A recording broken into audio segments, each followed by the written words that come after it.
Sugar Sean, Biden's eating ice cream, Trump shoes, and my dog fell off the couch. All this and more on a brand new About Last Night podcast. Let's get into it. Hey, it's Herbert.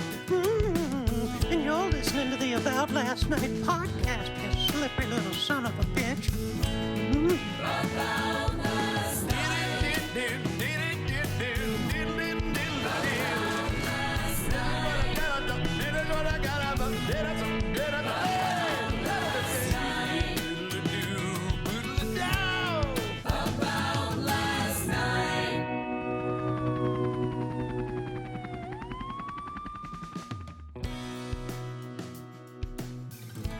Hey guys, welcome back to the show. Adam Ray here. If you're new to the show, subscribe. Click on that bad boy right there. Click on that, subscribe to the show, subscribe to the channel, and then head over to the Adam Ray YouTube channel and subscribe to that one. That's where you can get stand-up clips, best ofs from my weekends on the road, and of course the Dr. Phil live shows, which are coming at you every couple weeks. I think that's the schedule. New one this Friday with Anthony Jeselnik and Tiffany Haddish. Oh boy, what a good one. Can't wait for you guys to see it. Arguably the best episode so far. Melissa Villasenor plays Phil's wife, Robin McGraw, for the first time. Matt Friend, hilarious, amazing impressionist, comes out, plays Mitch McConnell amongst a bunch of other voices. And it's a wild show. It's a good one. It's another just variety-filled show, you know, about 90 minutes and finding a nice groove with it. April is going to be a banger. May, of course, the guests have been announced: Mark Norman, Bert Kreischer, and special guests. And then June, July are about 90% locked, and will be announced soon. So if you haven't seen a show, come out and see a show, man. They're bananas. And as of today, yesterday they went on sale, but I'm doing Dr. Phil Live on the road for the first time at the Comedy Mothership in Austin, Texas. So come out to that if you can. Sunday, April 21st, the day after 420. So we'll keep it burning. 2 shows, 5 p.m. and 8 p.m., Dr. Phil Live. Going to be a blast. First time on the road. You know, I did Dr. Phil on Kill Tony at the Mothership. It was so fun. I feel comfy there. I feel as comfy as I do there at the store as I do there, as far as the staff, the stage, still getting used to it, right? Obviously, I've only probably been on that stage, the main stage, the Fat Man, 30, 40 times.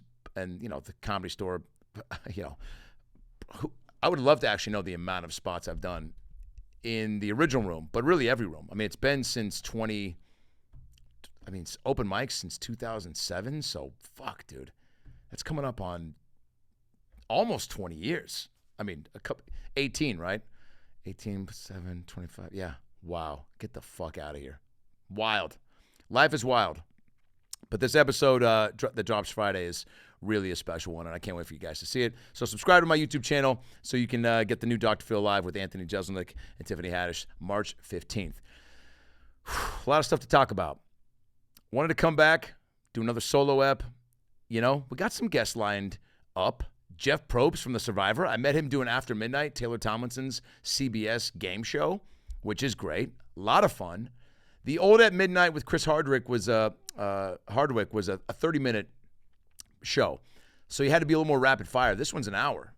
So we really got to build some moments and have some fun. And Taylor's a great host, you know, just great, likable, banters well, and keeps the game moving and feels natural with the host aspect of it. Monet Exchange was from RuPaul's Drag Race was on, and Rob Riggle. Met them both gangsters. Had never met before. So funny. Never met Monet and never met Rob, but obviously knew of Rob from just being a big comedy fan, guys and everything. So funny. And Monet was hilarious. It was really a good high-energy episode. But Jeff Probst comes out to do a Survivor-type game with us, and talking to him after, I'm like, dude, what is your life? And he's like, I'm going to Fiji. I'm like, yeah, you are, dude. We had some nice riffs back and forth.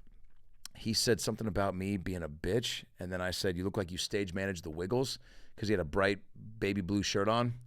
Probably could have said something else, but I panicked. Also, I didn't know, you know, what Jeff Probst was capable of. You know, you don't want to throw too many darts right out of the gate and hit a bullseye, because Probst could be a fucking wild man, dude.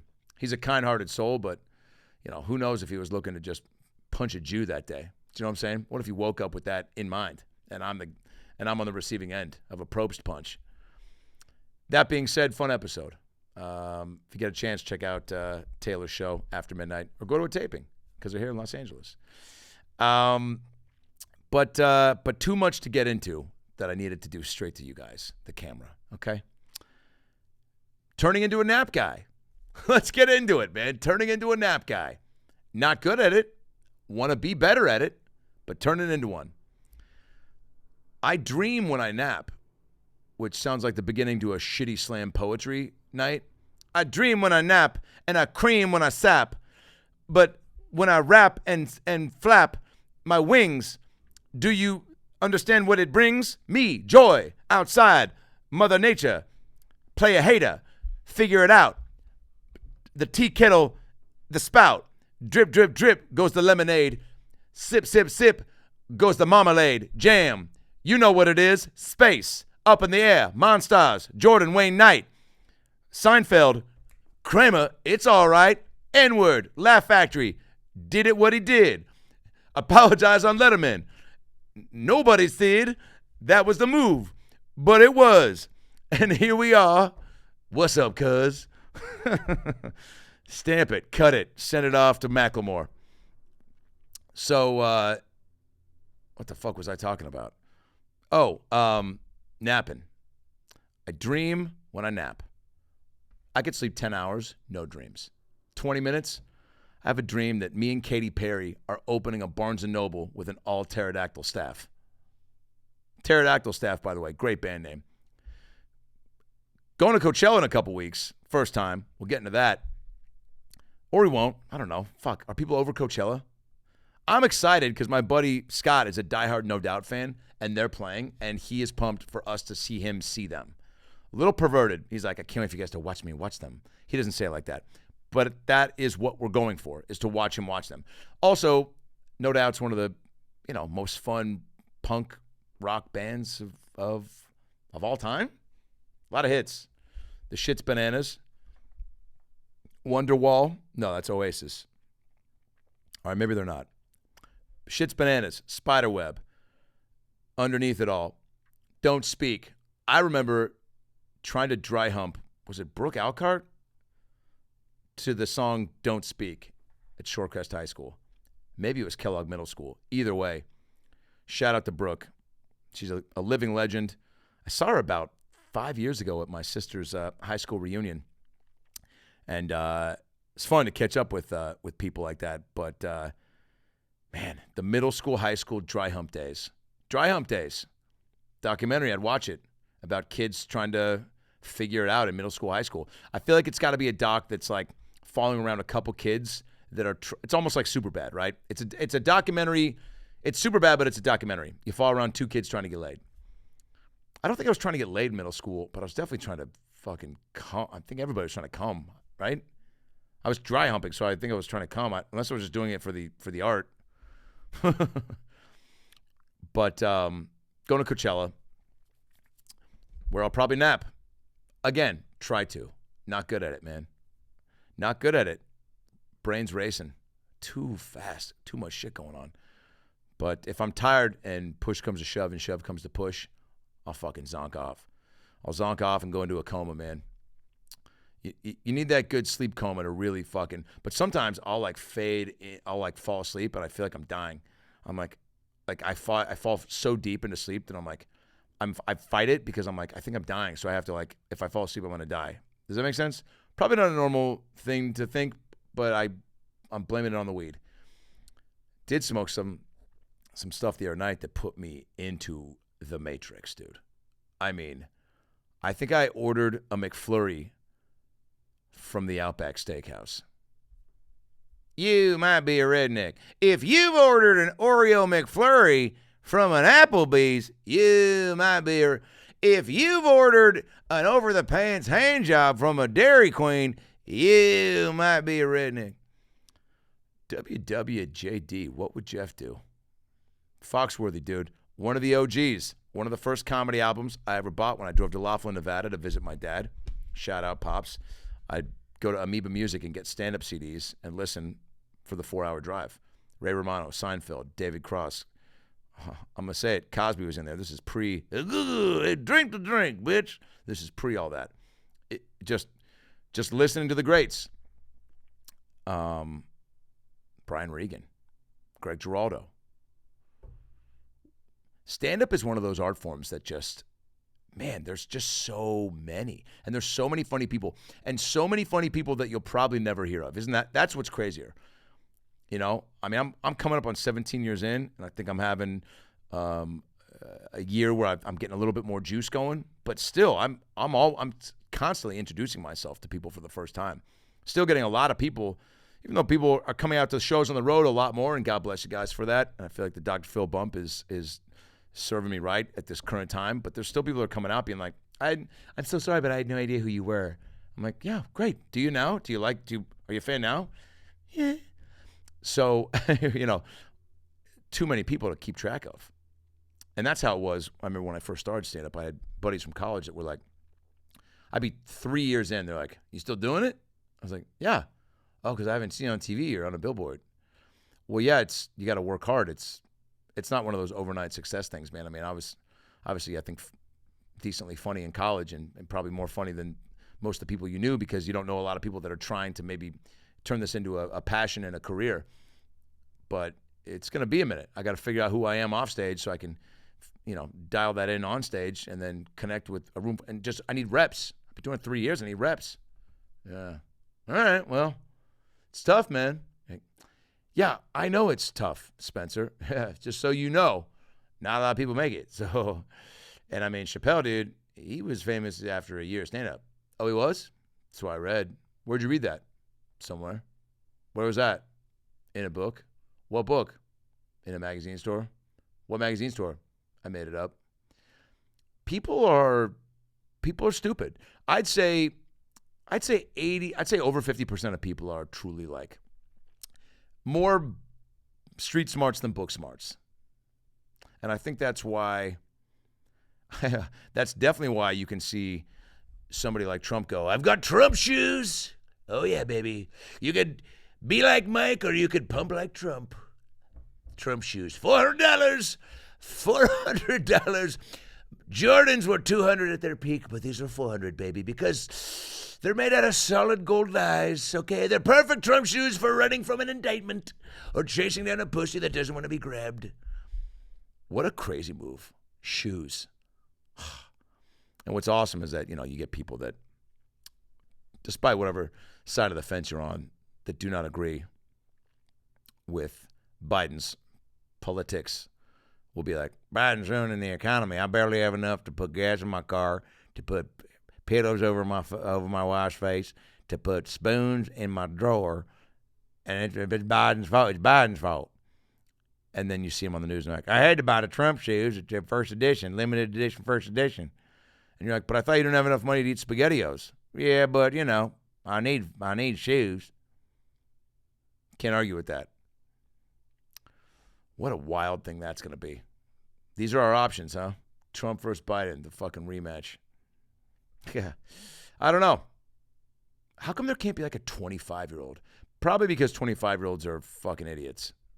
Right? I mean, on both sides. Girls and guys. You don't have enough life experience. Although I will say I had some friends when I was 25 that I was like, you feel ahead of the game. Smarts-wise, you know. But then, like, even if they would crush it in school and crush it in life and have a good job right out of college, then I'd see them, like, take a bong rip and steal, like, bread from a 7-Eleven, and you're like, no, you can't. You can't make choices for the country. You can't even make choices for yourself. You wanted to buy a Pop-Tart, and you stole a bread instead, Aladdin. That being said, we've all stolen something, whether it's a heart or a physical item. When I worked at Albertsons, famously, I've talked about this, I stole deodorant, bread, toothpaste, pies, cards, balloons, film. Film is the big thing I stole. It's so funny when I used to hear about kids shoplifting at the mall. I couldn't believe it. And then I started stealing from Albertsons. I was like, we get no store discounts. I just noticed my fucking pimple. Look at that shit right there, dude. I had this pimp about, 3-4 days ago. Tried to pop it. Not ready. Oof, just Girls love to pop pimples, by the way. My wife, it's like she'll get on top of me and then she'll just go, I'm like, ooh, here we go. And then she's like, hold still. I got one right there. I'm like, oh, I thought it was going to be something else. What else is going on? Got a new dog, Bagel. Talked about it, living it now. Bagel and Pickles, running a fucking Jewish delicatessen of dogs out of my place. Pickles needed a pal, okay? Dogs need friends too. Who said that? Oprah. Dogs need friends too.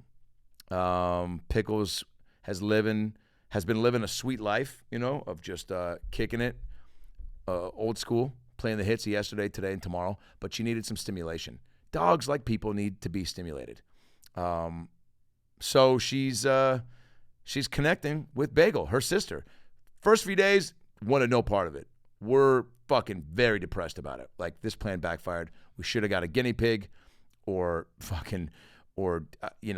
I don't know, a bird and let Pickles eat the bird. Do dogs eat birds? I don't know. Give her something to fucking, a chew toy that's like a live animal. But they're finding a way to bond, finally.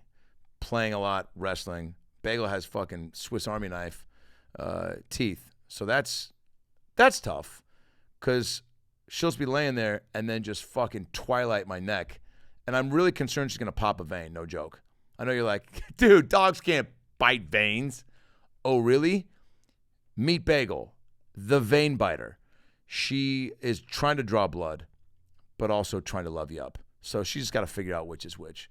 But they're connecting, man, and it's fucking adorable. I mean, let's just put up one of these videos of them playing. Look at this. Look at this. Come on. Look at that. I mean, just playing up a storm. Rummaging, roughhousing, wrestling. Remember when dads would call it, quit wrestling, quit roughhousing. Fuck you, Alan. You ever say fuck you to your friend's dad? I remember when a kid, Richie Incognito, NFL offensive lineman, look him up. We'll put his picture up right here. Richie Incognito played for the Dolphins, the Raiders, and he was my friend when I went to visit my dad and his new family in Arizona when my folks split. Thanks for bringing it up. I'd go visit them in Arizona, Glendale, Arizona, and Richie Incognito lived in their neighborhood, and Richie was my summer pal, and we would play 3 summers in a row, like almost every day. Video games, movies, swimming, everything, dude. Basketball, food. We were both big kids, man. We both could have gotten out of multiple parking tickets by squeezing our fucking young boy boobies together, and also probably could have charged kids to feel us up. Like, neither of these things were going to happen, but I'm just saying we were big kids. I could have just said that. So Richie and I become buds, and then he goes on to play in the NFL, which was insane. And I remember one time my dad picked Richie and I up from the movies, or dropped us off actually, and Richie was kind of lipping off, and my dad was like, I think tired from a long day of work at the hospital, and Richie was being annoying. My dad was like, Richie, just like shut up, take it down a notch.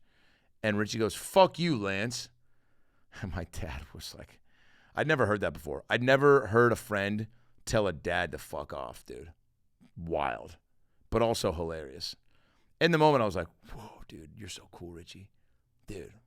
Because I couldn't fathom doing that. But hearing somebody else, he was like a young adult, though, man.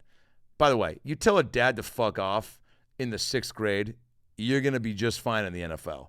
You know what I'm saying? And Richie Incognito had a Pro Bowl type career. I digress.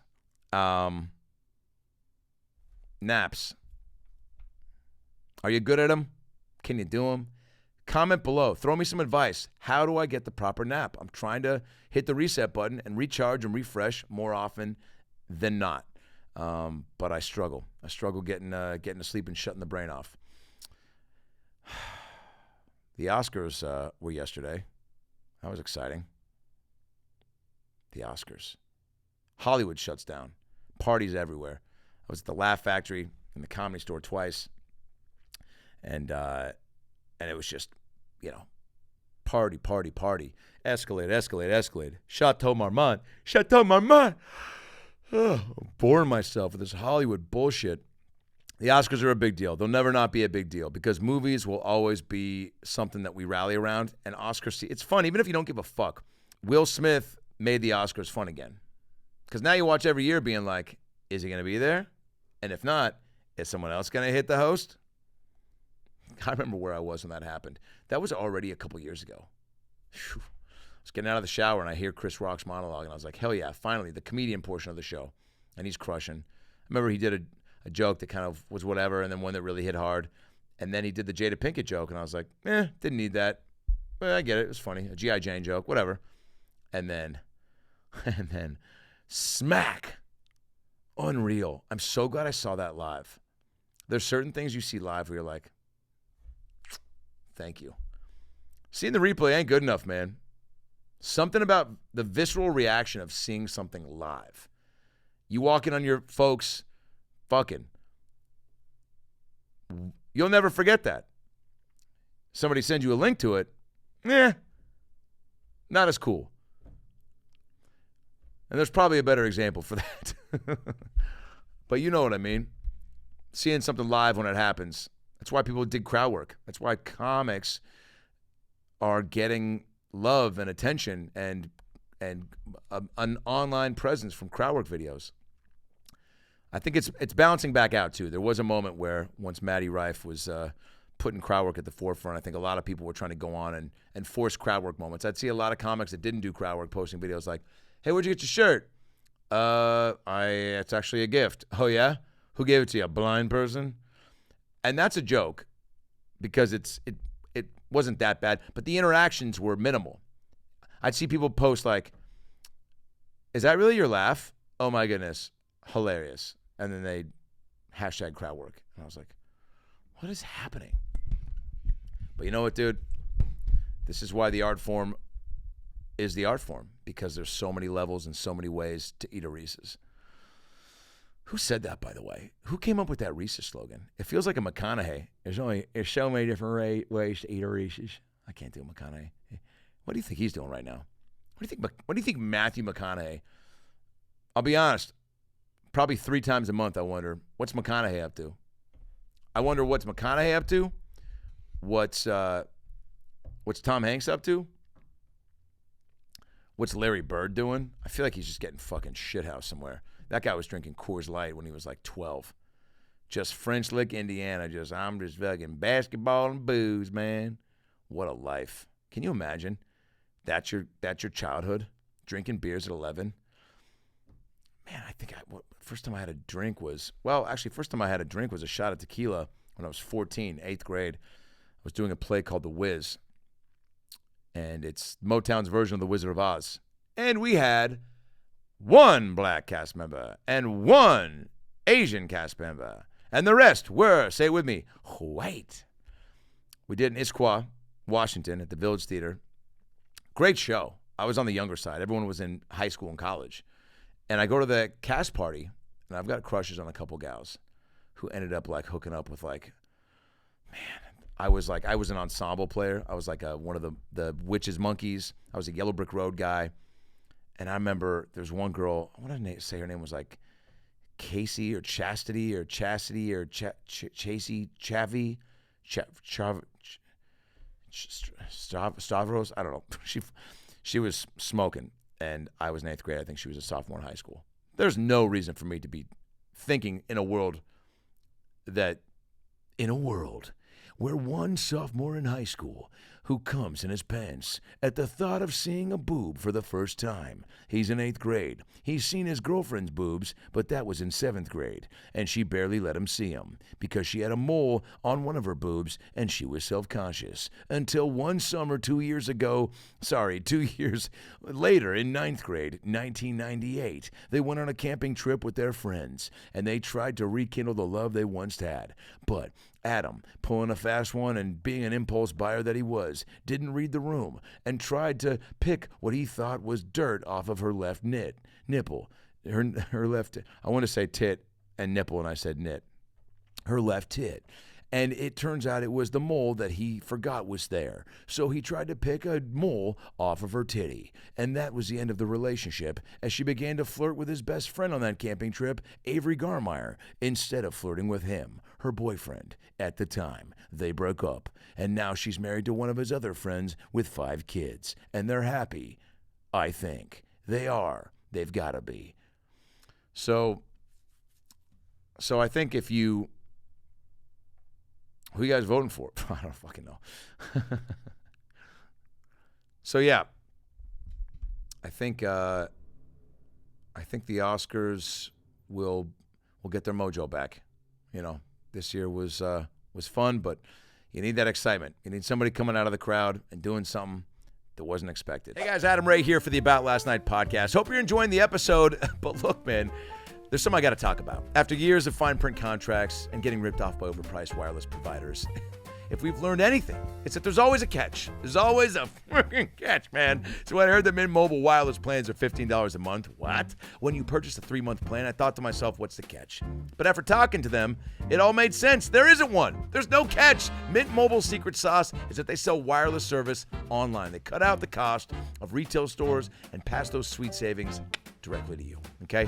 Mint Mobile, their wireless service, compared to other ones I've had, not great. And the proof is in the pudding, okay? You sign up, you go, cool, man, these guys care about me. $15 a month is affordable. $15 a month you could spend at a Glory Hole or a KFC, but why don't you put it towards your family and friends connecting over the phone? Mint Mobile is here to rescue you with premium wireless plans for just $15 a month. $15 a month, Derek. Say bye-bye to your overpriced wireless plans and start looking at these jaw-dropping monthly bills. Stop looking at them, okay? And the unexpected overages, you don't want that. All the plans come with unlimited talk and text plus high-speed data delivered on the nation's largest 5G network.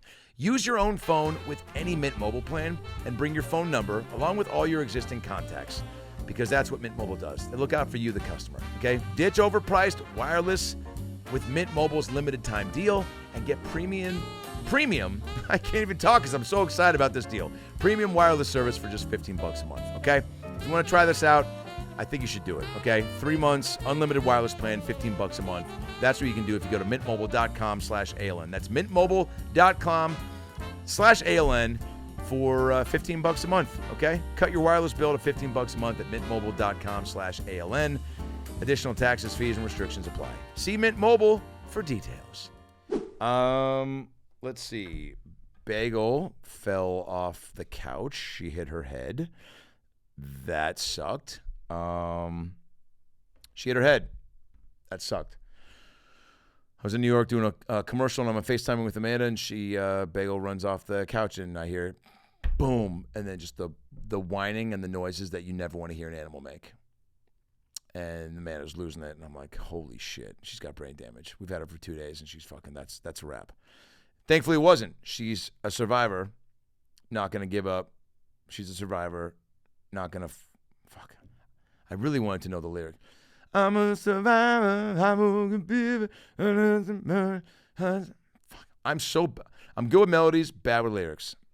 I've talked about this endlessly. I will say Beyonce's new country song, it ain't Texas, it ain't Hold'em, it ain't Ted Cruz, he's in Cabo. Whatever the lyrics are, the tune is phenomenal. So, Bagel falls, boom, snap, crackle, pops her skull, or so we thought. She's fine. Comes back, monitor her for a couple days, ends up living La Vida Loca. So, thank God. And I tell my mom, I go, yeah, Bagel fell off the couch and hit her head pretty bad. We're pretty worried there for a bit. My mom goes, oh, she's resilient. Dogs are resilient. I remember when you fell off the couch. I go, huh? She goes, I remember when you taught yourself to roll over, and I got up for a second, you rolled off the couch. I go, well, that explains a lot. She goes, you were fine. I go, yeah, well, fuck, glad that just happened once. She goes, yeah, and then that other time I just dropped you in the kitchen. And I go, huh? Yeah, you, like, squirmed out of my hand, and I dropped you. I go, how many times did this happen? All right, have a good day, sweetheart. Click. So we'll get to the bottom of that at some point. But look, I am not a fan of being dropped as a child. Never have been, never will. That being said, most kids have probably been dropped on their head. Have you met a person? Have you talked to a human being? Most people feel like at some point, whether booze is involved or not, there's just, you ever been talking to someone and just halfway through the conversation, you're like, oh, dude, you got nothing going on behind the eyes right now. That happens to me a lot at Rite Aid. I saw a guy going to Rite Aid a few nights ago. This was kind of sad, getting Plan B. He was getting 4 things of Plan B and condoms. which was awesome, which means this guy was just like, tonight could be, and he had beer and he had fucking Twizzlers. So my spirit animal was in Rite Aid. I'm like, what do you think he was going to get first? Did you think he was getting the Plan B? She was like, you definitely came inside me. What the fuck, Ethan? He was like, don't worry. I'll go to the store. I'll get some Plan B and maybe some snacks. And she was like, how could you think of snacks at a time like this? We have to celebrate. We have to celebrate not having a baby.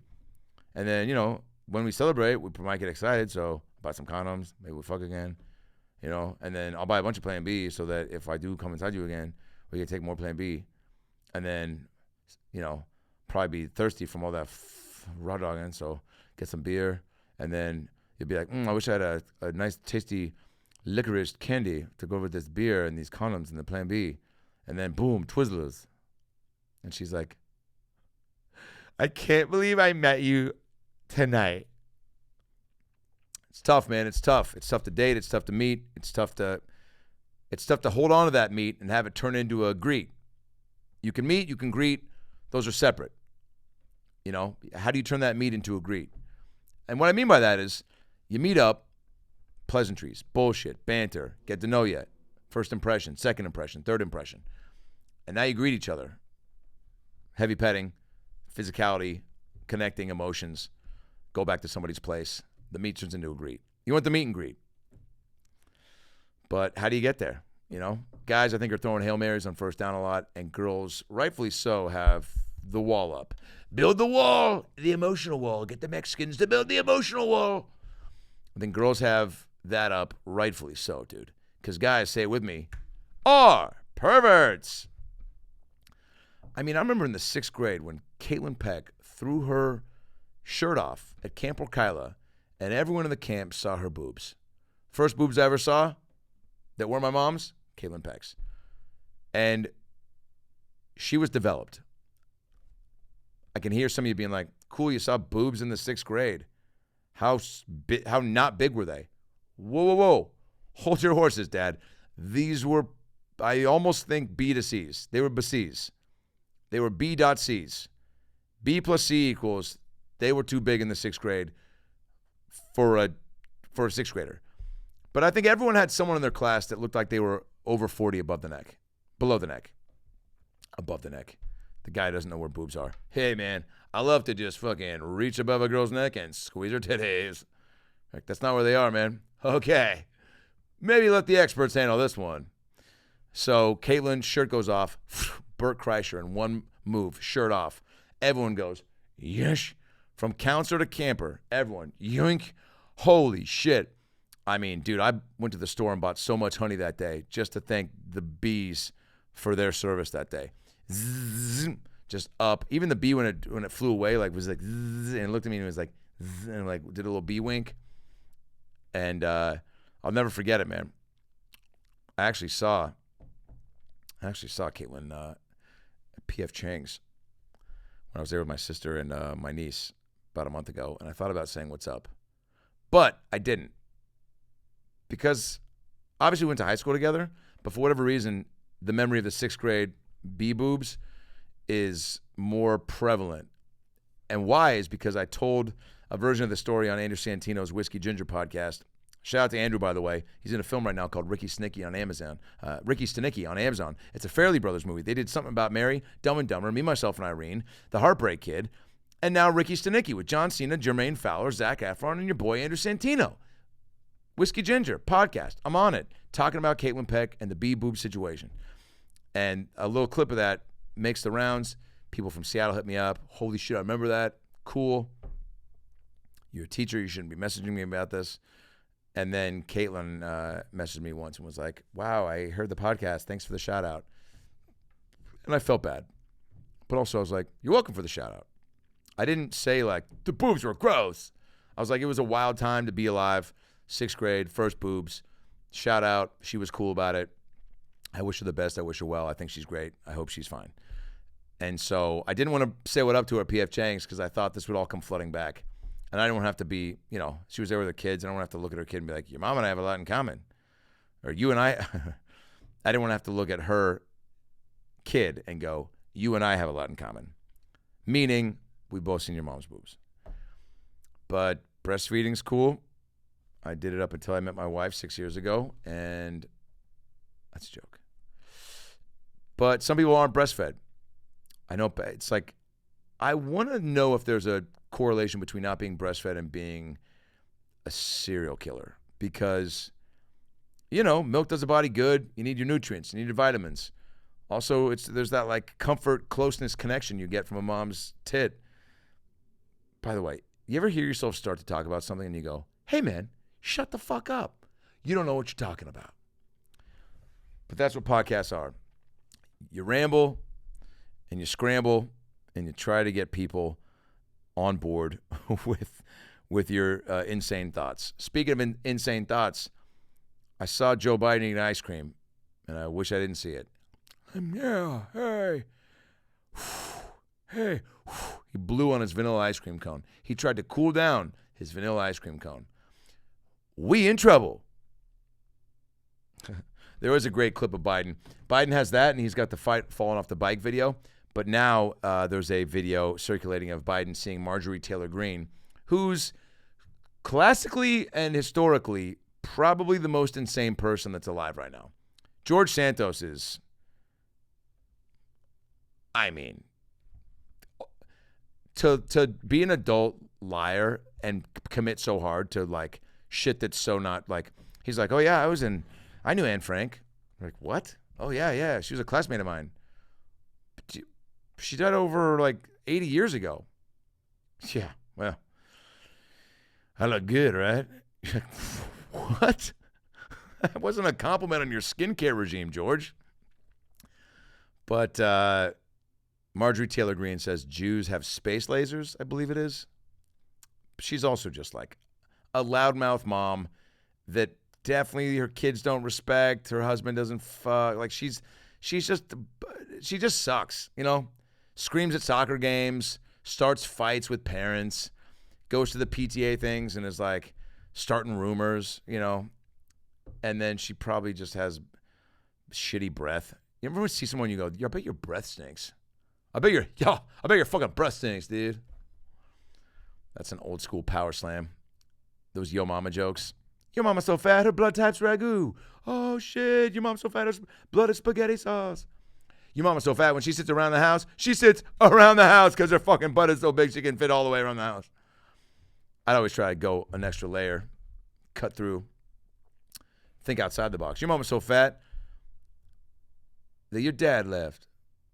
And now he's fucking your in-shape aunt. And I ran into him at 4 back-to-back family reunions because it's my aunt that he's fucking, not your aunt. I messed that up. And she gave me a pair of Jordans instead of those fucking sandals that you got that came free with a bag of $2 Chuck. And yeah.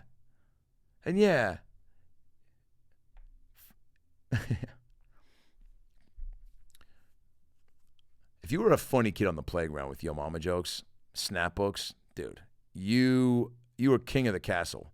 There were a couple kids I remember that I looked up to because I was like, wow, you're as quick as a teacher, you know? Some teachers that wasn't their game, but most teachers could like throw it back quick. Even if it was just like, shut up, Jonathan. The timing was spot on. You need good timing as a teacher because you got to maintain control. Nowadays, kids are beating up teachers, throwing desks at them, fucking them. So your timing's got to be stupendous. But back in the day, the men were separated from the boys quickly on the comedy front. You know, you either got made fun of or you made fun of. Fight or flight. Cut throat. Circle gets a square. All right. Well, this was a fun one. Hope you guys had a good time. Of course, subscribe to the show. New episodes every Monday. And Dr. Phil Live drops Friday with Tiffany Haddish and Anthony Jeselnik, so check that out, please. And I'm on the road a ton.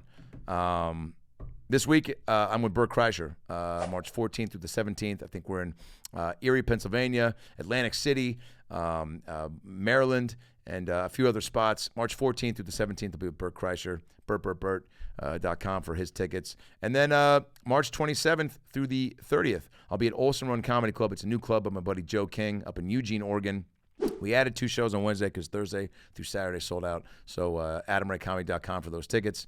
And then, of course, April 4th through the 6th, I'll be coming to Royal Oak, Michigan for the Comedy Castle, April 4th through the 6th, April 18th through the 20th at the Comedy Works downtown in Denver, Colorado. And then, of course, April 21st, 2 shows at the Mothership, Dr. Phil Live, 5 p.m. and 8 p.m. Mothership. ComedyMothership.com for tickets if there are any left. And, of course, Dr. Phil Live, April 2nd, returns to the Comedy Store. That's it. Enjoy the week. Enjoy your Monday night. And I'll see you soon. I love you. Good night. Bye-bye.